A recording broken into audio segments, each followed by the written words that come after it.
Guys welcome to my channel. అందరు ఎలా ఉన్నారు? బాగున్నారా? నేను కూడా చాలా బాగున్నానండి. మీకోసం ఈరోజు గోంగూర చికెన్ ఎలా చేయాలో చూపించబోతున్నాను. సో నార్మల్గా అయితే గోంగూరకి సపరేట్గా ఫ్యాన్ బేస్ ఉంటుంది, అలాగే చికెన్ కూడా సపరేట్ ఫ్యాన్ బేస్ ఉంటుంది. రెండు కలిపి చేశారంటే అస్సలు ఇంకా వదలరు అనమాట. అంత ఇష్టంగా తింటారు, ఖచ్చితంగా ఫ్యాన్స్ అయిపోతారు. ఇంకెందుకు ఆలస్యం, ఇది ఎలా చేయాలో చూసేద్దామా? అందుకోసం ఫస్ట్ ఒక కేజీ చికెన్ తీసుకొని బాగా కడిగి దాన్ని ఉప్పు నీటిలో ఒక అరగంట ముందు నానబెట్టండి. అరగంట సేపు నానితే చాలన్నమాట.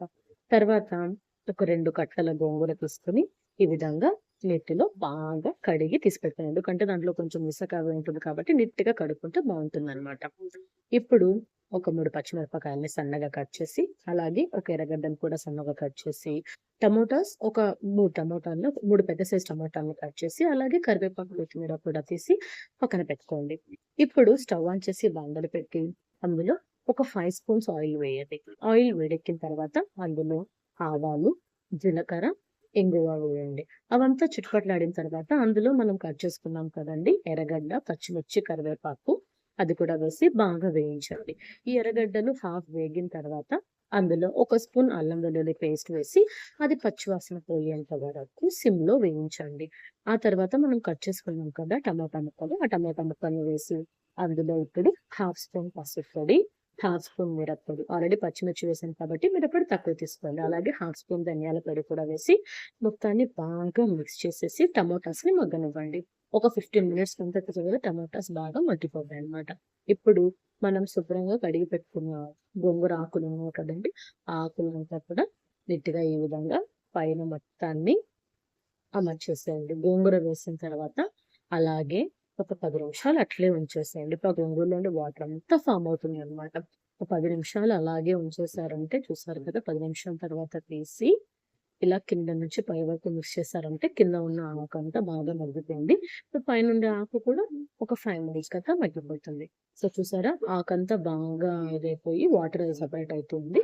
ఇప్పుడు గోంగూరకు పట్టడానికి సాల్ట్ కొంచెంగా వేసుకొని మొత్తాన్ని ఒకసారి బాగా మిక్స్ చేసేసి, ఈ గోంగూర, టమాటా గుజ్జంతా కూడా ఆ వాటర్ మొత్తం పీల్చుకునేంత వరకు ఉంచండి.